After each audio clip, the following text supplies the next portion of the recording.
thick Bible. It's You move. I moved. You're right. I should move. You should not move. First thing that stands out to me. Okay, you read at the beginning. Galatians 1. Hold on. Discussion. I say this so I know which one is. Gotcha. Sorry, thank you. Gotcha. Galatians 1 discussion. At the beginning of the Galatians 1 reading, you read the background for Galatians. The earliest this could have been written, about 48. Yeah. That is going to be 20 years before the first gospel drops.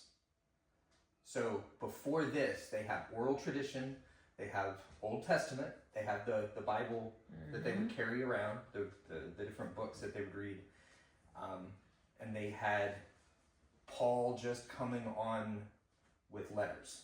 So what you're saying is like these people were only going by what they had been told about Jesus, really, about the new way, the way. And so they were already peeling off. Well, it's so easy to peel off if you don't know. Scope creep. Oh, scope creep, but like not only that, but holy cow.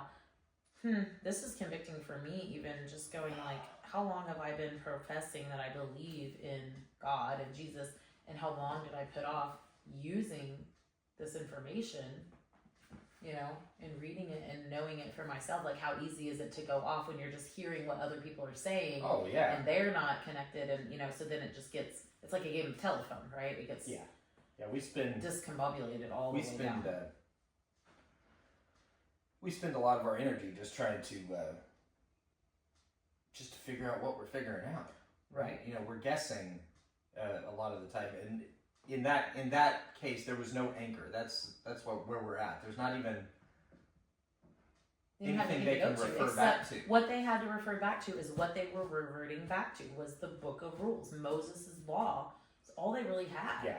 And as hard as it is for us to comprehend the freedom that we have because of what Jesus did, how much harder would it have been for them being so disconnected? There's no information. It's all just what some guy's saying. You know? Yes. And the first things that really stand out to me in verses 6 and 7, when Paul says, I am shocked that you are turning away so soon from God. What's beautiful about that is this is 50 years, this is only 20 years from Jesus' ministry. Things are very fresh. So this is the train's leaving the station. It's chugging. You know, everybody's really excited. This is very close to the events that happen, and already people are peeling off and going a different direction. Nothing's changed. 2,000 years later, our focus drifts very quickly. And think about it in the, you know, I'm shocked that you're... Huh? It's okay, but I wasn't finished. Oh, I'm sorry. It's okay. I was saying why that's beautiful is it's still happening today over and over and over again, that we turn away from God. I've done it in my life.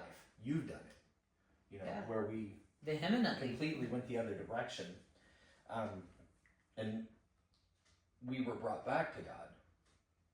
He brought us back in his time. So there's hope for people. What happens to the individual happens to the group. It's good news that he's calling that out right out of the gate. That this is happening, that this is hopeful, because we've course corrected over and over and over again throughout history. So, I don't know. Go ahead, sorry. Thought it was a better thought than that. No, it's fine. I just like trying to follow where you're going with that. I don't know where I'm going with it either. That's all right. You're up. I don't know what I was going to say about that. But where I thought you were going is not where you're going. So what I have to say is not relevant. I don't know. What I was going to say is he's shocked that you're turning away so soon, but I think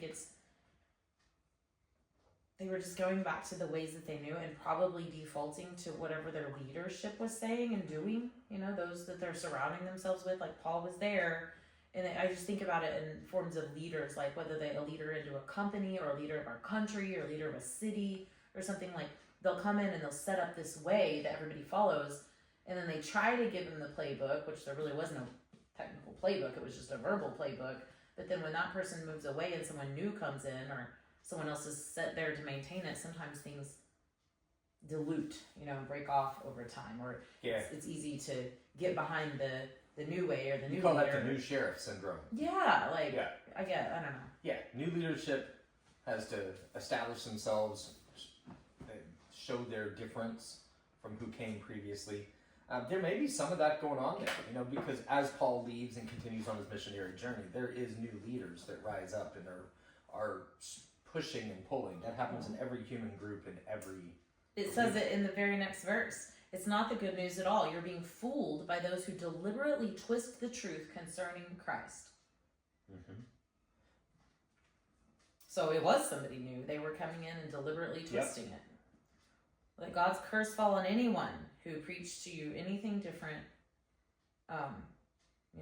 Yeah. I think our next T-shirt is Galatians 1:10, though. By the way, it's just gonna say Galatians 1:10. People pleasing out. Obviously, I'm not trying to win the approval of people, but of God. If pleasing people were my goal, I would not be Christ's servant. That's the truth. You can't please people by being subversive and countercultural and loving. No.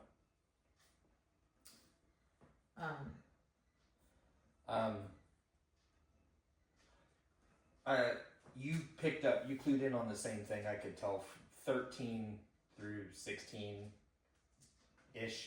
Mm-hmm. Not so much the story in those. You know what I was like when I followed the Jewish religion, how I violently persecuted God's church, but more this is how you make a difference. I was one way, now I'm another. You make up your mind about whether that's powerful enough. That's right. Or not. That's right.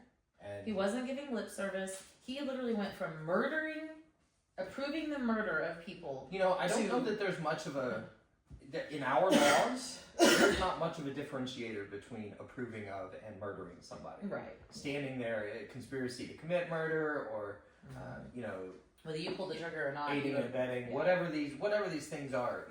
We look at the same. You killed people. Yeah. You were. Well, Jesus said it's the same. If you have hate, you've killed. So, I really think that's Rick was talking about it yesterday in the message at Westmore. Like, when you show up, I have literally had people say to me what he said from that stage, like, how are you so calm right now? How are you not clapping back at them? Like, you're different. You used to not be that way. Like, how are you so calm, And he's like, because I trust God. And then you hear him, he's even said like, so you got it all figured out? Heck no, I don't. I just trust him. And it's just like, it is the biggest testimony, your human change, your behavioral change, like going, dang, you're different. You used to would have threw a fit and walked out the door and cussed back at your uncle at Christmas or Thanksgiving or whatever, and you're just different now. That's the biggest testimony to me. Like, Paul's was a huge testimony. Yeah, it's proof's in the pudding. Mm-hmm. It really is in the individual and in society. Mm-hmm. So anything else in there? Well, I think that we've talked about it before. 23. Yeah, we talked about it before about when this happened. I didn't rush to consult with human beings. I went up to Jerusalem. Like 3 years later, he went, got to know Peter. I mean, he had a total retraining. It wasn't an overnight. Right. I think when people get saved or when we come to salvation, a lot of times, like church people or some of us will like kind of get it wrong. You're different now. You're completely changed. You're a new creation, and it's like, yes. However, it's not an instantaneous, like even Paul said, it took time. Like, I had to go retrain myself and understand and dig in, it wasn't just an immediate about face and he's different. It took some time for him to be different and show his different and change his behavior so that people could see the change. Use a lot of lip service. You can say like, I'm saved now, or for me, I'm sober now. Sure you are. We'll see. We'll see how long that stays. Well, people need that time and that behavioral proof to witness your transformation, I think, before it can be believed, Yeah. Well, they were dealing with that. We read in Acts a few days ago. When we read Paul's conversion, what, a week and a half ago, something like that. And God has to convince Ananias first in Acts to go be a part of that.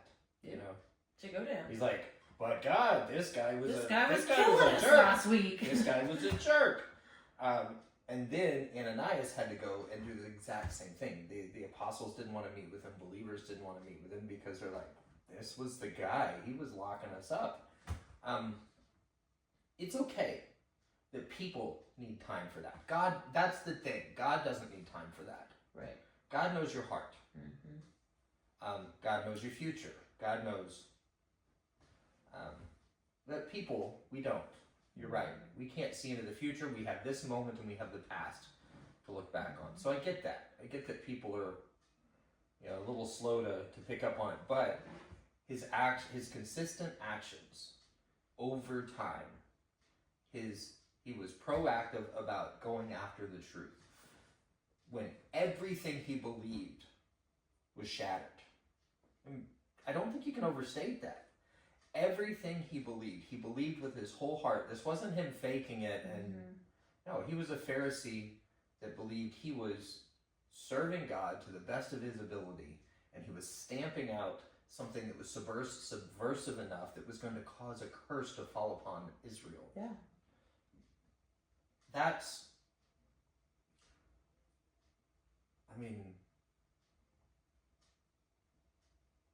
it takes time. Yeah, absolutely. It takes time for that to show. But well, and even with part of what Rick was saying yesterday about, clay.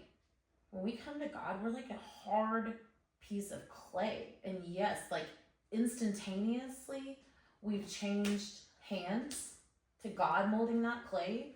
But even that takes warmth and time and molding and water and turning and churning, and you're gonna mess it up, and you're fire, and it's hard and it's rough and you're being molded, right? You take a block of clay, and before it looks like a vase, it looks like a bunch of different stuff that's worthless, right? And you might throw part of it away or add something to it. And the beautiful part is God sees that as he's molding us, and other people, they need a bit more proof sometimes, and that part sucks, but it's.